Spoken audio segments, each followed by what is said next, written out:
Hello. So the purpose of this video lecture is to discuss in-text citations in APA format.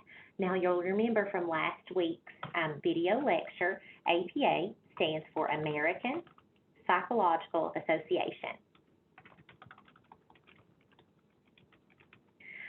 Make sure, if you've not done so already, that you do go back and watch the video lecture on reference entries, as an understanding of how to complete a reference page, and reference entries will really help you understand how to do APA in-text citations. Now, the thing to remember here, and this is the first item that you see here, is that the purpose of an in-text citation in APA format is no different than the purpose of an APA citation in MLA format.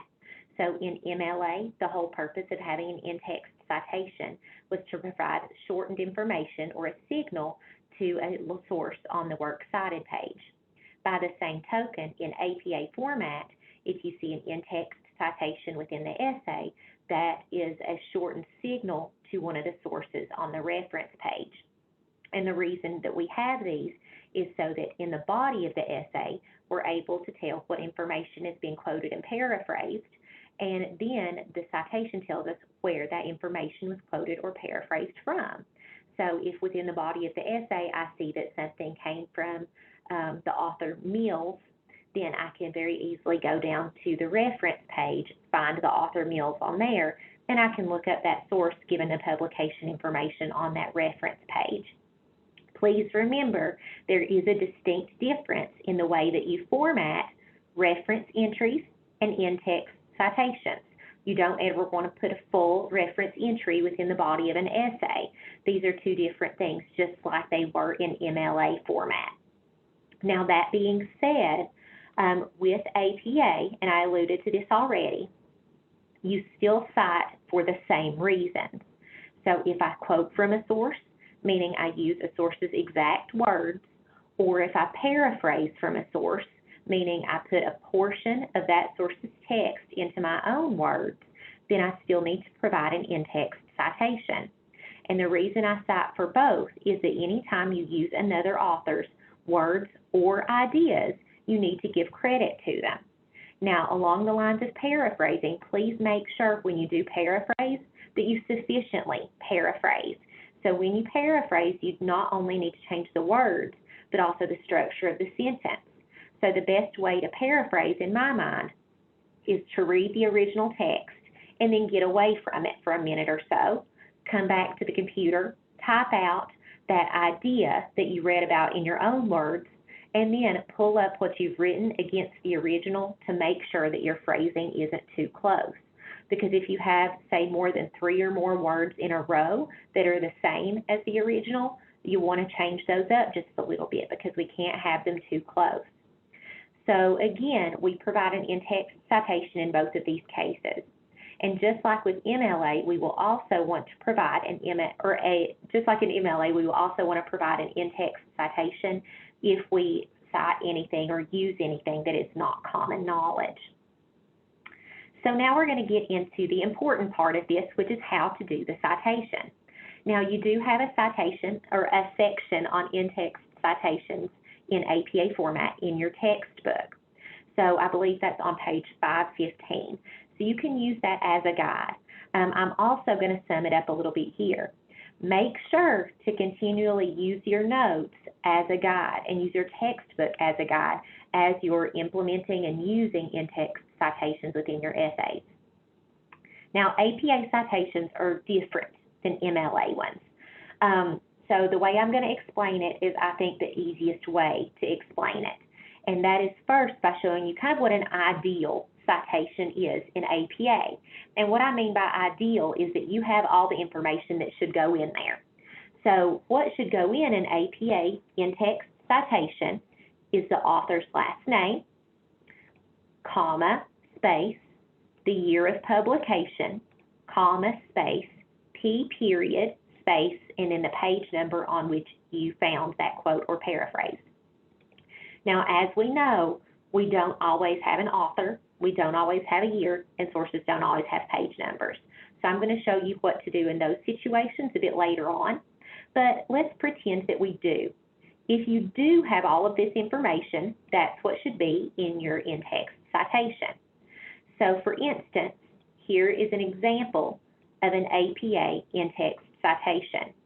So this correlates to this portion of an APA reference entry. And I've only done a part of the reference entry here because that's enough for you to see a correlation. So let's say this is my reference entry. An in-text citation, again, should be last name, year, and page. So all I have to do is look at my reference entry, and this is why I tell you to do the reference entries before doing your in-text citation. Put in the author's last name, comma, space. The year that you're looking at is that year that's in parentheses. That's the year of publication, so you put that here. And then if your source has page numbers, and you can tell this by looking at the source directly, not just by looking at the reference entry. So if you have a book or a PDF and it has page numbers, it's P period space and then the page number on which you found that information.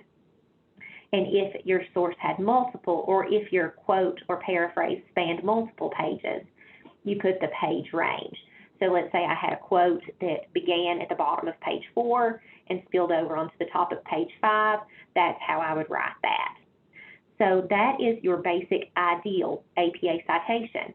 And you'll notice, just like with MLA, an APA in-text citation correlates neatly to the reference entry. So the first two items in that APA in-text citation correlate to the first two items on the reference entry. Now, we don't put the author's first initial there, but it's still last name and year, okay? So again, we're setting up a nice, neat correlation. So like I said, that's the ideal, but let's talk about what to do when you don't have some of that information. So let's say you don't have an author. I'm going to zoom in just a little bit here.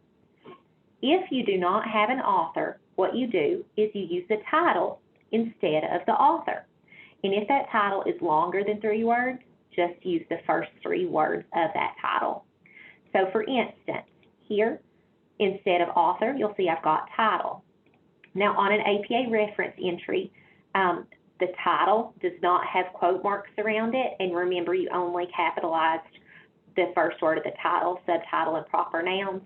The weird thing about doing an APA in-text citation is you kind of revert back to those rules we went over with MLA, and you put the quote marks around them and capitalize all the keywords. So that's a big difference. But the first item is the title, and then the year and the page. So for instance, this citation correlates to this portion of a reference entry. So the first item is the title, which is the common cold, which is the title here. Again, as you're putting it in an in-text citation, don't forget to add the quote marks and capitalize the key words. I know that's an odd rule. The next item is the year, which again is the second item in this reference entry. Then you'll add a page number if you have it. Then let's say you do not have a year of publication. This one's an easy one. If you don't have a year of publication, you're going to be able to tell by looking at the reference entry. So if you don't have a year, you'll use N period D period, which stands for no date. So let's say I'm creating an in-text citation that correlates to this portion of a reference entry. It's going to be author, so Rogers and Rogers, you'll see those match. Then ND, and if there had been no date, you would have also had ND in the reference entry. So again, you're just making the match, and then the page number if you have one. This one's easy. The last one, if your source did not have page numbers, let's say it was a website, all you have to do is leave out the page numbers. So let's say this same source here had not had page numbers, then that's what your citation would have looked like, okay? Now, you'll always, in a citation, have something in this date section. So you can't just have Rogers, comma, page 3. You'll need the ND in there as a placeholder. But if you don't have page numbers, you don't have to have any kind of placeholder. You can just leave it out. And make sure in APA not to forget that comma. So those are your basics with APA citations. Now, sometimes you'll notice you do have a source with multiple authors. If that's the case, you just separate their last names with an ampersand. Again, don't put the first initial in there. And if you have 3 or more authors, then you just put last name et al. Now, if you have learned about APA in the past, this rule is different. There used to be a different rule if you had 3 to 5 authors, and then another rule if you had 6 or more, but they've recently changed that. So if you have 3 or more, you just put Jones et al. Or whatever the first author's last name was, and et al. Just means and others. Now, with APA, you do incorporate these into your writing just a little bit differently, and this is the last item that I'll go over with these citations.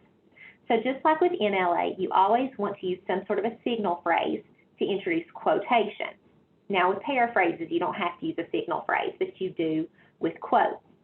So let's say I'm introducing with some sort of a general signal phrase like research shows, according to a source, something like that. I have my little introduction here, comma, space, quote, and then I have my quote, and then I just put in my citation as indicated earlier. So my citation is author, comma, year, comma, page, and I would have included the information I had based on the source I had. But what makes APA a little bit different when incorporating sources, and these are stylistic differences, these first two. So I could have done the same quote either of these two ways that I have highlighted in gray. Now, if you have an author, oftentimes it lends to your credibility to introduce with that author's name. It sounds better, but it's not a have to. So let's say I had wanted to introduce with that author's name instead of a general signal phrase. If I had wanted to do that, just like in MLA, I would put Rogers states. But the difference here is that the author and date always stay together. So those two are kind of glued together. And that's something that you want to remember as you begin to draft your essay. So what you have is Rogers, and then in parentheses, the year. So make sure here that if you introduce with the author's name, you have the year in parentheses after. Now, if there had been no date, you would have had N period, D period here. Okay, so those always go together. Make sure to not do this. Don't put that whole thing in parentheses. Instead, it's just the year there. Now, if that source had page numbers, the page still goes at the end. Okay, if that source had not had page numbers, you would have just left it off. And make sure to note the period goes after the citation. But if there had been no page number at the end and you had introduced with the author's name, you put the period inside the quote marks. And those are the basics of APA in-text citations. The document that I have up right now, I will also upload on Canvas in case you want to pull it up separately or print it out, save it, whatever you need to do. If you have any questions, please let me know. But I do suggest that with this paper, you do like you've done with MLA. So what I like to do is go ahead and have my APA reference list ready, or at least a tentative one, because you can add and change sources as you go. That's a natural part of research. But go ahead and jot down beside each source how you would do an in-text citation for each one. So jot down something like this beside each one. That way, as you're writing, you don't have to stop, get out these notes, rewatch the lecture, and then format the citation. Instead, as you're writing, you're going to have it ready, so you can just plop in that citation and keep going. It's very difficult when you lose a train of thought. So hopefully that will be of assistance to you.